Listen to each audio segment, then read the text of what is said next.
वो उस डायरेक्शन में देखती है तो एक आदमी अपने डॉग को बुला रहा था। उस आदमी को देखकर क्लेयर थोड़ा सा हैरान हो जाती है, किसी को याद करने लगती है। इसके बाद वो उस आदमी के पीछे भी जाने की कोशिश करती है। वो आदमी कार में बैठकर चला जाता। क्लेयर को एक अंदाजा था कि वो आदमी कोई और था जिसे वो पहले से जानती थी। उस आदमी का पीछा करने लग जाती है। वो उस आदमी को हर उस जगह पर जाकर देखने जाती है जहाँ पर वो जा रहा था। क्लेयर का पीछा करना उस आदमी को समझ में नहीं आता। क्लेयर एक बार उस आदमी का पीछा करते हुए उसके घर तक पहुंच जाती है। वो अपनी वाइफ के साथ रहता था। बाहर से क्लेयर दोनों को देख रही थी। उनका एक डॉग था और वो अचानक से क्लेयर पर भौंकने लगता है। क्लेयर वहीं पर घर के बाहर एक कोने में छुप जाती है। इस वजह से वो पकड़ी नहीं जाती। इन्हीं सब चीजों के दौरान क्लेयर इतना खो जाती है कि बेन का अब वो अच्छे से ख्याल नहीं रख सकती। एक दिन उसे स्कूल से लाना भी भूल जाती है। इसके बाद क्लेयर का हस्बैंड, उसका नाम था लुइस, उसका रीजन पूछता है। इस बात को क्लेयर टाल देती है। क्लेयर उस आदमी के बारे में जानने के लिए इतना डेस्परेट थी कि उसी आदमी के फैक्ट्री में एज अ वर्कर वो ज्वाइन कर लेती है। इसके बाद वो ज्यादातर समय उसी आदमी पर ध्यान रखती है कि वो कहाँ पर जाता है, कहाँ से आता है। ऐसा सब करते हुए क्लेयर एक दिन अपना प्लान एग्जीक्यूट करने का प्लान बनाती है। जब वो आदमी काम खत्म करके घर जा रहा था तब क्लेयर उसे अपनी हेल्प करने के लिए बुलाती है। वो कहती है कि मेरी कार खराब हो चुकी है। जैसे वो आदमी उसकी हेल्प कर रहा था तभी क्लेयर ने पीछे से उसके सर पर हथौड़ा मारा। वो वही बेहोश हो जाता है। क्लेयर फिर अपने कार के ट्रंक में उसे डाल देती है। ये सीन यहीं पर खत्म हो जाता है। उस जगह पर क्लेयर और उस आदमी के अलावा कोई भी नहीं था। क्लेयर को ये सब करते हुए किसी ने भी नहीं देखा था। क्लेयर अब उस आदमी को जंगल में लेकर आती है। काफी समय तक सोचने के बाद उस आदमी को मारने का डिसाइड कर लेती है। क्लेयर उसे बैक स्पेस से निकालकर एक गड्ढे में गिरा देती है। गिरने की वजह से वो आदमी होश में आ गया था। क्लेयर उसके सर पर गन लगा देती है और शूट करने के लिए रेडी थी। वो आदमी डर जाता है और क्लेयर से रोते हुए कहता है कि मैंने तुम्हारा क्या बिगाड़ा है, मुझे क्यों तुम मारना चाहती हो, शायद तुम किसी और को मारना चाहती हो, मैं वो आदमी हो ही नहीं सकता। ये सब सुनने के बाद क्लेयर अपने डिसीजन पर जरा डगमगाने लगती है। उसे डाउट था कि क्या ये वही आदमी है जिसे वो ढूंढ रही थी। क्लेयर ये बात कंफर्म नहीं कर पा रही थी और इसी वजह से उसे नहीं मारती। अपनी गाड़ी के ट्रंक में डालकर उसे घर पर लेकर आती है। क्लेयर फिर अपने हस्बैंड लुइस से बात करती है और उसे अपनी बैक स्टोरी समझाती है। एक्चुअल में क्लेयर एक जू थी और हॉलोकॉस्ट की सर्वाइवर थी।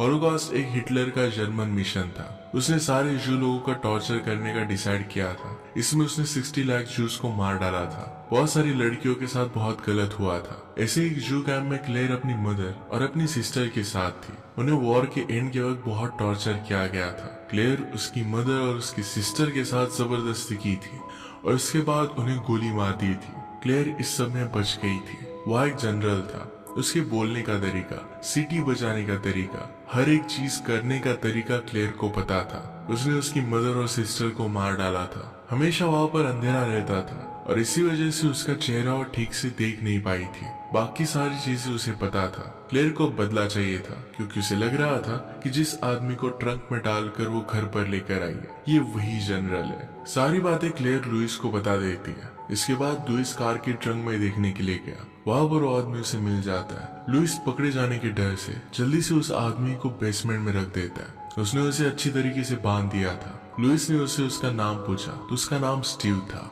स्टीव कहता है कि पहले मैं दूसरी कंट्री में रहता था, कुछ समय पहले यहाँ पर शिफ्ट हुआ हूँ। ये सब सुनकर क्लेयर उस आदमी से पूछती है, क्या एक समय पर तुम जर्मन कैंप्स में नहीं थे? क्या तुम्हारा नाम थॉमस नहीं था? स्टीव कहता है कि तुम्हें कुछ मिसअंडरस्टैंडिंग हुई है। मेरा नाम स्टीव है और मैं कभी भी जर्मन कैंप में जनरल नहीं था। अगर तुम्हें ये सब चीजें कंफर्म करनी हो तो कंपनी में जाकर तुम कर सकती हो। वहां पर मेरे सारे रिकॉर्ड्स हैं। अगर चाहो तो तुम मेरे पास्ट के बारे में भी पता कर सकती हो। क्लेयर इस बात पर गुस्सा हो जाती है। लुइस स्टीव को धमकाने की कोशिश करता है ताकि उसे सब कुछ सच सच बता दे। टॉर्चर करने के बाद भी स्टीव मान नहीं रहा था कि वही थॉमस है। इसके बाद वो स्टीव को वही बेसमेंट में छोड़कर सोने के लिए चले जाते हैं। लुइस सोचने लगता है कि शायद क्लेयर को मिसअंडरस्टैंडिंग हुई होगी। ऑलरेडी क्लेयर को इस सब चीजों का ट्रामा है। अभी भी उन चीजों से वो निकल नहीं पाई थी, इसलिए शायद वो स्टीव को थॉमस समझ रही थी। पर यहाँ पर क्लेयर को अपने आप पर पूरा भरोसा था। नेक्स्ट कुछ डेज में क्लेयर स्टीव को टॉर्चर करने लगती है। उसे सच बुलवाने की कोशिश करती है पर स्टीव किसी भी बात को मान ही नहीं रहा था। वो हमेशा यही कहता रहता है कि वो थॉमस नहीं है। स्टीव अब दोनों के सामने रोने लगता है। वो कहता है कि मेरी फैमिली है, मेरी वाइफ है, मैं अकेला कमाता हूँ, मेरी वाइफ टेंशन में होगी, अगर तुम लोग मुझे जाने दोगे तो मैं पुलिस के पास भी नहीं जाऊंगा। ये सब कहने के बावजूद क्लेयर उसे छोड़ने के लिए रेडी नहीं थी। एक मोमेंट पर मौका देखकर स्टीव चेयर से अपने हाथ बाहर निकाल लेता है। घर से भागने की वो कोशिश करता है, लेकिन दरवाजा बंद था, वो भाग नहीं पाता। पीछे से लुइस उसे बहुत जोर से धक्का मार देता है। इस वजह से स्टीव का शोल्डर डिसलोकेट हो गया था। वहीं पर दर्द से चिल्लाने लग जाता है। स्टीव के शोर से क्लेयर का नेबर बाहर आ जाता है। वो पूछता है कि क्या सब कुछ ठीक है। क्लेयर कहती है कि सब कुछ ठीक है। स्टीव को फिर से बेसमेंट में बांध दिया जाता है। लुइस स्टीव की डिसलोकेटेड शोल्डर को ठीक करता है, क्योंकि एज अ प्रोफेशन वो डॉक्टर था। अगले दिन वो स्टीव के बारे में पता करने लग जाता है। वो स्टीव के रिलेटेड इंफॉर्मेशन निकाल रहा था कि जैसे वो पहले कहाँ पर रहता था, जो भी स्टीव ने कहा था, क्या वो बातें सच थी, ये सारी चीजें वो चेक करता है। लुइस रियलाइज करता है कि जो भी स्टीव बता रहा है वो सचमुच में रियल है। वो फैक्ट्री में कुछ समय पहले ही ज्वाइन हुआ था और वो एक्चुअल में स्विट्जरलैंड से था। लुइस अब स्टीव को कोई दूसरा आदमी समझने लगता है। लुइस अब श्योर करना चाहता था कि क्या क्लेयर ये सब अपने ट्रामा की वजह से कर रही है, क्या ये उसकी मिसअंडरस्टैंडिंग हो सकती है। क्लेयर के ट्रामा के बारे में वो क्लेयर के डॉक्टर से बात करता है। डॉक्टर कहते हैं कि क्लेयर अभी भी पूरी तरीके से ठीक नहीं है। लुइस को भी लगने लग गया था कि शायद क्लेयर अपने ड्रामा की वजह से ये सब कर रही है। वो अब क्लेयर की बातों पर सोचना बंद कर देता है। दूसरी तरफ क्लेयर को 100% श्योरिटी नहीं थी कि स्टीव ही थॉमस है। यही उगलवाने के लिए अब उसे वो टॉर्चर करने लगती है। वो बहुत सारे अलग अलग तरीके अपनाती है और उसे सच बुलवाने की कोशिश करती है। सब कुछ करने के बावजूद स्टीव वही अपनी बातें दोहरा रहा था। इस सब के बीच क्लेयर बहुत ज्यादा गुस्सा हो जाती है, उसे बहुत बुरी तरीके से मारती है, जिससे उसके ऊपर निशान बन जाते हैं। इसके बाद लुइस घर पर आता है और वो देखता है कि स्टीव के शरीर पर चोट के निशान है। वो समझ जाता है कि ये क्लियर नहीं किया है, इसलिए वो बहुत गुस्सा हो जाता है और कहता है कि तुम्हारी वजह से इसे क्लिनिक तक लेकर जाना पड़ सकता है। लुइस क्लेयर से बात करने के बाद गुस्से में स्टीव से मिलने के लिए जाता है। फिर से वही सवालों को पूछने लगता है, लेकिन जवाब अभी भी नहीं बदलते। लुइस अब स्टीव से बात कर रहा था, तभी कुछ अनएक्सपेक्टेड हुआ। क्लेयर ऊपर के रूम में थी, तभी वहां पर एक पुलिस ऑफिसर स्टीव की वाइफ और क्लेयर के नेबर के साथ आता है। स्टीव काफी समय से मिसिंग था और उसकी वाइफ उसे ढूंढ रही थी। दूसरी तरफ क्लेयर के नेबर ने कल रात आवाज सुनी थी, कोई उनके घर से हेल्प के लिए चिल्ला रहा था। इसी वजह से पुलिस ऑफिसर यहाँ पर चेक करने के लिए आए हुए थे। क्लेयर उन लोगों को बता रही थी कि हेल्प की आवाज उनके घर से नहीं आ रही थी, वो रोड पर किसी रैंडम आदमी ने की होगी, क्योंकि मैं भी रात में घर से बाहर आई थी देखने के लिए कि कौन हेल्प के लिए चिल्ला रहा है। उसी वक्त क्लेयर अपने घर के वॉल पर खून का निशान नोटिस करती है। ये शायद स्टीव का ही था। क्लेयर उसे समहाउ छुपाने लगती है। ऊपर मेन हॉल में सब कुछ चल रहा था, तभी नीचे लुइस और स्टीव ये दोनों झगड़ रहे थे। उन्हें इसका कुछ भी आइडिया नहीं था कि ऊपर पुलिस ऑफिसर है। स्टीव से लड़ने के बाद लुइस उसका मुंह बंद कर देता है और ऊपर आता है। ऊपर आने के बाद सीधे उसके सामने पुलिस ऑफिसर ही थे। लुइस उनसे बात करता है। लुइस एक बहुत ही रिस्पेक्टेड और रिनाउंड डॉक्टर था और इसी वजह से उसे वो ज्यादा सवाल नहीं पूछते, वहां से जाने का डिसाइड कर लेते हैं। जाते वक्त ऑफिसर एक बात नोटिस करते हैं कि लुइस के सर पर एक चोट लगी थी और वो चोट अभी अभी लगी थी। ऑफिसर जब लुइस से इसका रीजन पूछते हैं तो लुइस अच्छे से इसका आंसर नहीं दे पाता। फिर भी ऑफिसर वहां से चले गए। अब क्लेयर को पता चल गया था कि स्टीव की वाइफ कौन है और उसका नाम रेचल है। क्लेयर रेचल से मिलने का डिसाइड करती है। वो चाहती थी कि स्टीव से उसकी वाइफ के बारे में जान सके, शायद उसे पता चल जाए कि स्टीव कभी जनरल भी था। ये सब सोचकर क्लेयर रेचल से मिलने के लिए गई। वहां पर उसे पता चलता है कि स्टीव की एक बेटी भी है। रिसेंटली उन्हें एक बेटा भी हुआ था। क्लेयर धीरे धीरे रेचल से स्टीव के बारे में जानने लगती है, लेकिन उसे कोई खास जानकारी नहीं मिलती। एक्चुअल में अब तक जो भी स्टीव ने बताया था वही सेम टू सेम चीजें रेचल से भी उसे पता चल रही थी। इस बात से वो बहुत डिसअपॉइंट हो जाती है। क्लेयर अब तक इस बात को मानने के लिए रेडी नहीं थी कि स्टीव वो जनरल थॉमस नहीं है। भले ही उसे उसका चेहरा याद नहीं हो, पर थॉमस ने उसके साथ जबरदस्ती की थी। उसकी हर एक आदत क्लेयर को पता थी। इन्हीं सब रीजन की वजह से स्टीव को अभी जाने देने के लिए रेडी नहीं थी। रात में जब लुइस क्लेयर से बात करने लगता है तब क्लेयर बताती है कि वर्ल्ड वॉर 2 के समय बहुत मुश्किल से उन्हें खाना भी नहीं मिलता था। किसी तरह उनके बहन और माँ ने वर्ल्ड वॉर 2 को सरवाइव किया था। जब वॉर खत्म हो गई तब उन्हें लगा कि वो लोग अब बच जाएंगे, लेकिन लास्ट डे जर्मन लोगों ने उनके साथ जबरदस्ती की और उन्हें मार दिया। इन सारी गोलियों में क्लेयर तो बच गई थी, पर उसकी फैमिली की डेथ हो गई थी। उसकी सिस्टर बहुत छोटी थी, इसी वजह से आज भी वो जर्मन्स पर बहुत ज्यादा गुस्सा है। लुइस को स्टीव से एक बात पता चली थी कि जर्मन वॉर में एज ए क्लर्क वो काम करता था, चाहे तो इस बात को वेरीफाई भी कर सकता था। स्टीव कहता है पर अब मेरा उन लोगों से कुछ भी लेना देना नहीं है। लुइस इस बात को एग्जामिन करने के लिए जाता है। क्लेयर रेचल के पास जाती है ताकि वो स्टीव के बारे में कुछ जान सके। क्लेयर रेचल से बात करने लगती है तो इसमें स्टीव ने उसे जो भी बातें बताई थी वही सब बातें फिर से रेचल उसे कह रही थी। यही बात करते वक्त क्लेयर की नजर रेचल की रिंग पर पड़ती है जो उसकी सिस्टर की रिंग की तरह थी। वो इसे नोटिस करती है पर उसकी सिस्टर की रिंग नहीं थी। पर एक चीज गौर करने जैसी थी कि उस पर जू साइन बना हुआ था। तो क्लेयर को लगता है कि शायद रेचल जू है। अगर स्टीव जर्मन जनरल था तो ये कैसे पॉसिबल है कि किसी जू औरत के साथ वो शादी करे। इस बात से उसे और भी लगने लगता है कि स्टीव थॉमस नहीं है। क्लेयर उस रिंग की बात को याद कर घर पर आती है। स्टीव को फिर से सच बोलने के लिए कहती है। उसे टॉर्चर करने लग गई। इसमें उसने स्टीव के हाथ में उसकी सिस्टर जैसी रिंग देखी।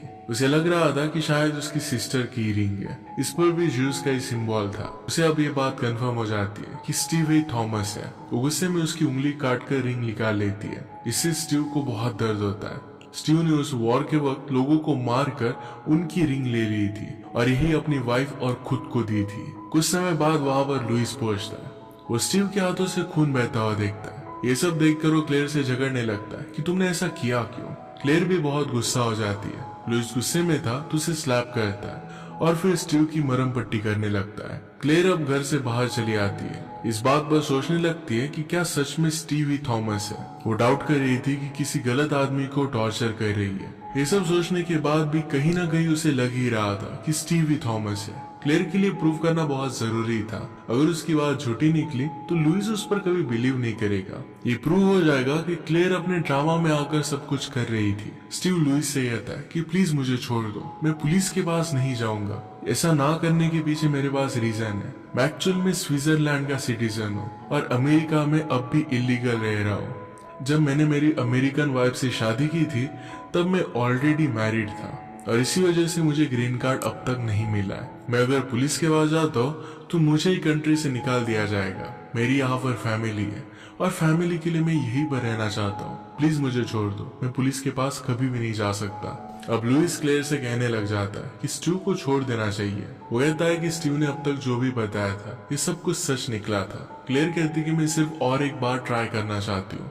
आखिरी बार क्लेयर श्योरिटी के लिए रेचल से मिलने के लिए जाती है। वो उससे स्टीव और वर्ल्ड वॉर 2 के रिलेटेड जानकारी पूछती है। रेचल कहती है कि स्टीव वर्ल्ड वॉर 2 में शामिल नहीं था, लेकिन वर्ल्ड वॉर 2 खत्म होने के बाद भी उसे नाइटमेयर्स आते हैं। वो रात को सो नहीं पाता। अचानक से उसकी नींद खुल जाती है। ये पोस्ट ट्रॉमेटिक स्ट्रेस था। इसका मतलब है एक्चुअल में स्टीव वर्ल्ड वॉर 2 में था। ये इन्फॉर्मेशन क्लेयर के लिए इनफ थी कि स्टीव ही थॉमस है। क्लेयर स्टीव के पास जाती है, उस पर गन रख कर कहती है कि बताओ कि तुम ही थॉमस हो। इस पर वो ना कहता है। क्लेयर कहती है कि अब भी तुम्हें वर्ल्ड वॉर 2 के नाइटमेयर्स आते हैं। अगर तुम उसमें नहीं थे तुम्हें नाइटमेयर्स क्यों आते हैं।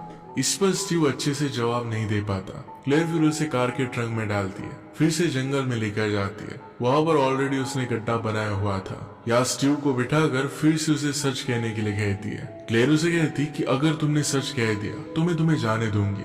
तुम्हारी एक अच्छी फैमिली है और तुम्हें उनके पास वापस जाना चाहिए।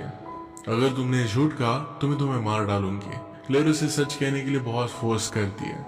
स्टीव फिर फाइनली मान लेता है कि वही थॉमस है। वो वॉर के टाइम पर वहां पर जनरल था। उसने और उसके सोल्जर ने काफी जू लड़कियों के साथ जबरदस्ती की थी। इसमें वो क्लेयर की फैमिली को भी आइडेंटिफाई करता है।